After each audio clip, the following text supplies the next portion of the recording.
towards one of the student athletes or coaches.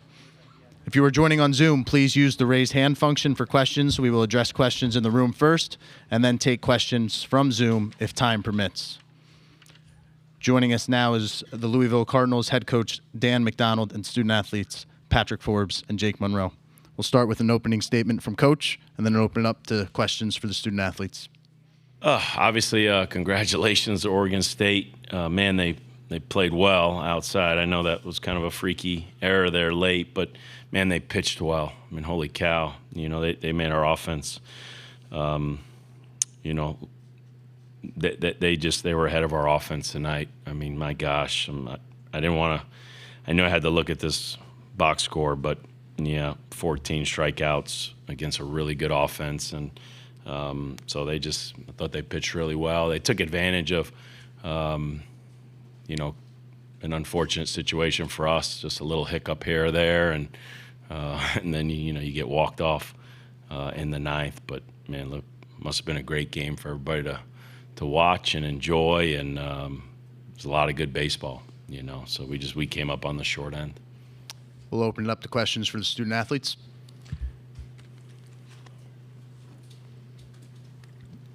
Monty Taylor, College Baseball Central. Patrick, that was one of your better performances. I know the numbers don't necessarily indicate it, but it seemed like they weren't able to touch your slider for most of the game. I mean, what was working for you? It felt like you were really in the zone there, kind of matching, their guy pitch for pitch. Really just trying to get ahead. The slider was good late in the count. Just kind of try to get him in between the fastball and the slider. So that was working to get some swing and miss. They put some good swings on some balls. Give them credit. I tried to keep us in it, let the offense come back, but that's baseball. Alexis Cubitt, Louisville Courier-Journal. Jake, Dan was just talking about the pitchers. I guess from your vantage point, what did you see from them, and how difficult was it to try to get some hits off of them? Yeah, it was tough. They attacked us well. They kept us off balance, but.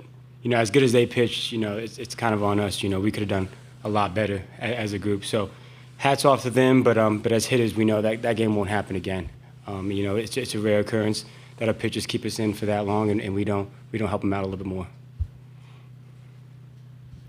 Jake McKeever, College Baseball Central. Patrick and Jake, how does a team respond after a game like that? Like we have been usually. When we get a loss during the season, we usually come back the next game with an edge.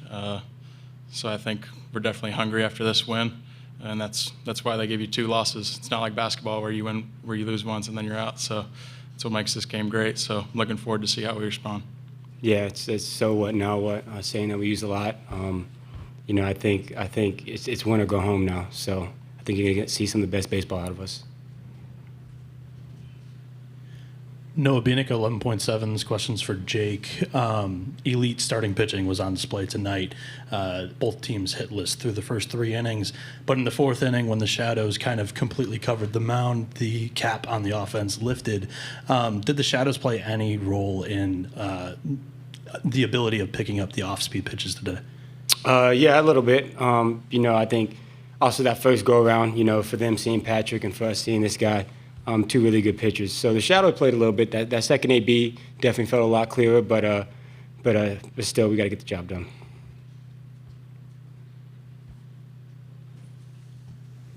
Jacob Rudin with Baseball America. Jake, what was it about Whitney's stuff that made him so hard to hit besides the shadows? I think his short arm action. So Vila played up a little bit. He had his curveball today, his big one, which we weren't expecting him to throw as much as he was going to throw it. Just need to make an adjustment a little bit earlier. And then he was just all around the zone. I think he had 1 walk. He just kept attacking us, and he could land all pitches. So. Patrick, Jake, thanks for joining us.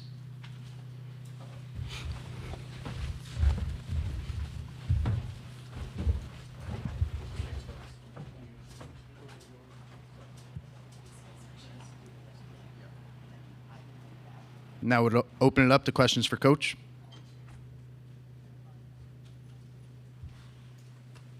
I guess, Dan, based on how your team has responded to losses, especially in the postseason, how confident are you going into that game on Sunday against Arizona?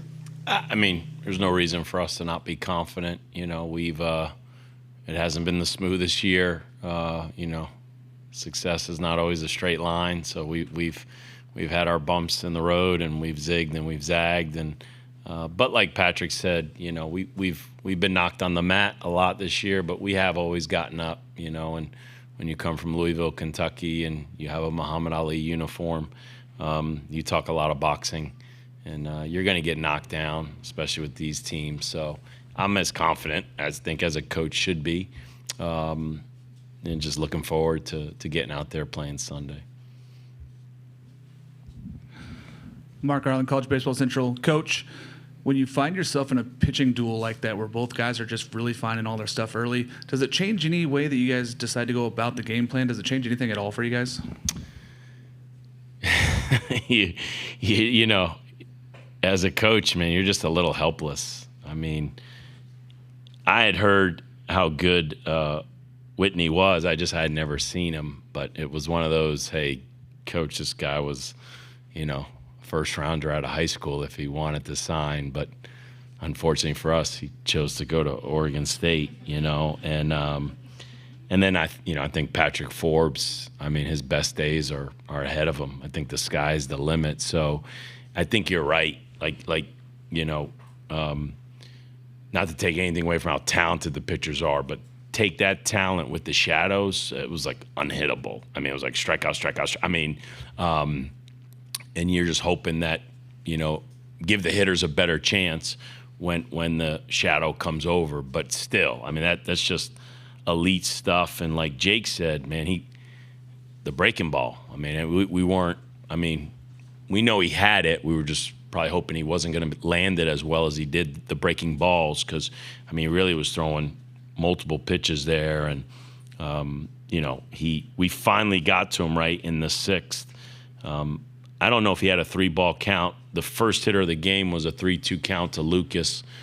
And then I don't know if he had a 3-ball count for about 4 innings. And then we got to him there a little bit in the sixth, and they made the change. So, but man, like I said, they pitched really well. And like Jake, you know, it's a confident group. Our group expects a lot. They're going to be very disappointed in how they were offensively, but you know, they did show a fight, and you know, and so, you know, we got to come out and fight on Sunday. Terry Pennington, Inside Louisville Baseball. Coach, you talk a lot about turning the page throughout the season. As you guys do that on to Sunday, you know, you've seen Arizona before this year. Now, it was the 3rd game of the year, so a long time ago. But is there anything that you can take from that game into Sunday, or is it just kind of it's, you know, a different part of the season and you just kind of play it new? Yeah, it's a whole new season. I mean, we'll look at our scouting report and look at that game, but my gosh, yeah, it's February 16th, you know, and so it's really a whole new game, you know. So we just and we're into scouting reports. We want to be organized. We want to be prepared. But you know, this is about us. I got to make sure these guys don't get too down on themselves, and they're competitive, and it's going to hurt. It's supposed to hurt, but I just got to get them back and get them some rest, and you know, as we like to say, win the day. So I got to get out there tomorrow and make sure those guys win the day and get ready for Sunday. Coach, obviously you have a really good middle infield, and you've played on turf fields throughout this tournament in the first 2 weekends to get to this point. And it's such a tight game where it's just so marginal, and there's 3 balls that hit gloves in the middle infield. Do you look on that and think about anything possibly of the first 2 weekends here? No, I mean, you know, again, Oregon State, a lot of teams play on turf. You know, Kamayu almost made some great plays. And then, you know, Alex's error was just very unfortunate. You know, I believe he's one of the best shortstops in the country, and man, we're blessed to have him as our shortstop. I mean, he's a superstar, and you know, probably just forced it a little bit. Those medium hit balls are sometimes the harder balls to handle when it's hit hard. You know, it's a little more reactionary when it's a slow roller. You're full speed. It's that medium ball that And we practice, bases loaded. There's one thing about turning a double play. There's another about turning a double play with the bases loaded. And we practice that and we talk about it. And we really try to use it as a momentum swing. Like when your back's against the wall, man, we got a chance to flip this game right here. So even though, we're on defense and they've got runners on the bases, it's really an opportunity for the defense. And but fortunately it didn't kill us. It was just one run, and the law of averages they got a good chance to score a run anyway.